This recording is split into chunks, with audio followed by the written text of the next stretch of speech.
I want to tell you how Jesus was resurrected. It was not just 2,000 years ago that he was placed in a cave and left for dead. No, it happens all the time. For Judith, it happened like this. As a girl, Judith's family didn't go to church, so she really didn't know much about Jesus or the Bible, except what she heard from other children or what she saw in movies or on TV. Now, that's not completely true because Judith also heard her parents making fun of certain followers of Jesus from time to time. For example, she remembers one time while driving, her dad saw a bumper sticker on the back of a Cadillac that had a Jesus fish on it, and it said, "This fish won't fry, will you?" And her dad said, "I feel like pulling beside this guy and asking, 'Hey, buddy, when the rapture comes, can I have your car?'" Then there was Judith's favorite uncle who had a bumper sticker on his car that said, "Dear God, please protect me from the people who actually believe in you." The only time she ever heard her father say the name Jesus Christ was one time when Judith's brother ran over her father's golf club with the lawnmower. By the time Judith was an adult, she had a pretty healthy aversion to most things Christian. At one point in her life, the word Christian was synonymous with words like hypocrite and idiot. Suffice it to say that she had no interest in Jesus. And so she buried him in a dark cave and rolled a big, heavy stone in front of it to keep him there. Now, Zach, on the other hand, he had a different experience growing up. His parents and grandparents were very religious Christians. As a matter of fact, they were so religious that he went to church at least twice a week. He was familiar with eternity, because that's how long the services seemed to last. The idea of eternal punishment was particularly terrifying, since to him, 3 hours of church on Sunday felt like torture enough. He figured that with all this church, he deserved a reward in the next life. That said, when he was young, Zach learned to love Jesus. But as he grew older, he started to become more curious and a little more mischievous, and he started sometimes to be afraid of Jesus. The Jesus that he was taught about could be quite judgmental at times, and so he learned were some of the people who followed him. Zach tried hard to do good and to do the right things, but he often found himself in need of forgiveness and repentance. Sometimes young Zach remembered lying awake at night, fearful that he was going to be punished eternally by God. Zach especially disliked the fact that he was supposed to witness to other people about the love of Jesus.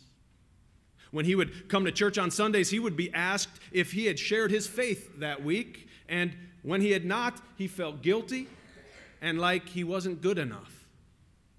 By the time Zach grew up, he stopped attending church altogether, and he could not get far enough away from all things religious. Zach sometimes missed the church music, however, and the sense of being part of a community, but he felt liberated from the feelings of judgment, fear, shame, and guilt that seemed to come along with the church package. Zach buried Jesus as well, and he placed a gigantic boulder to seal the tomb. He didn't pick up a Bible or go to worship or consider himself a Christian anymore. Wendy, however, had a wonderful experience of church growing up.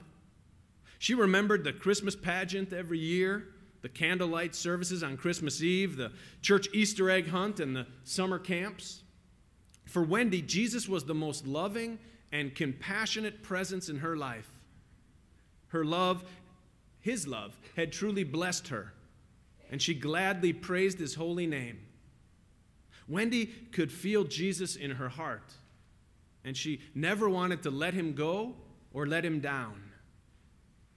But by the time Wendy grew up, the minister of her childhood had retired, and the new minister was a bit more formal and a bit more strict. She couldn't tell if it was the minister or if it was just that she was starting to understand a lot more about what the church was teaching. As Wendy studied and read more about church history and theology, she started to question some of the things that she'd been told about Jesus in the Bible. Eventually, Wendy found herself in a dilemma because her love of God and of Jesus was still very strong and very real. And yet, she now realized that Jesus wasn't exactly the Jesus that she'd been taught about growing up. There was a kind of battle between the Jesus that she loved dearly in her heart and the historical and metaphorical Jesus that she was discovering with her head. Wendy went on a search to try and reconcile the Jesus of her heart with the one that she was coming to know with her head. Wendy did not want to give up her relationship with Jesus and the Bible or the church, but she no longer believed in the Bible literally, and she had become much more open-minded in her views. Well, guess what happened? Judith, Zach, and Wendy all ended up at All Souls Unitarian Church in Tulsa. And over time, each one eventually went back to the cave where they had buried their ideas and impressions of Jesus and rolled away the stone, or found the stone had been rolled away. And when they looked inside, the Jesus that they knew was not there. He had risen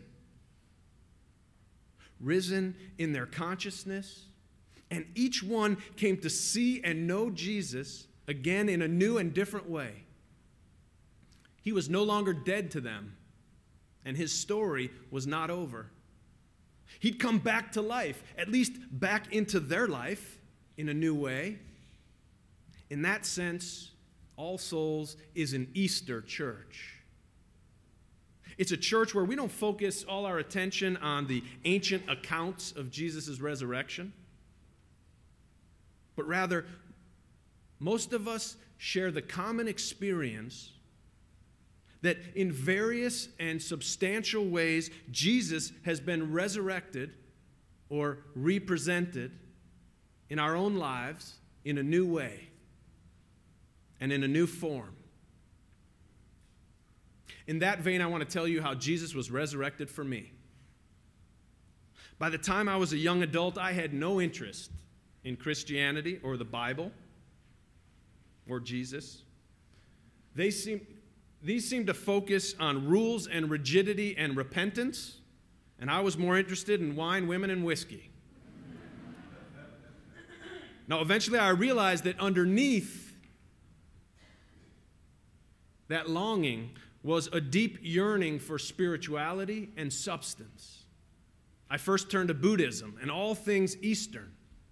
It was exotic, it made sense, and it had no cultural baggage to get in my way. Still today, much of my practice and my principles are influenced by Buddhism. However, I found that my Buddhist teachers had a great respect for Jesus, and it made me take a second look at the prophet from Galilee. I realized that I'd been judging Jesus on the basis of his most fervent, fanatical, and fundamentalist followers rather than on the merits of his character.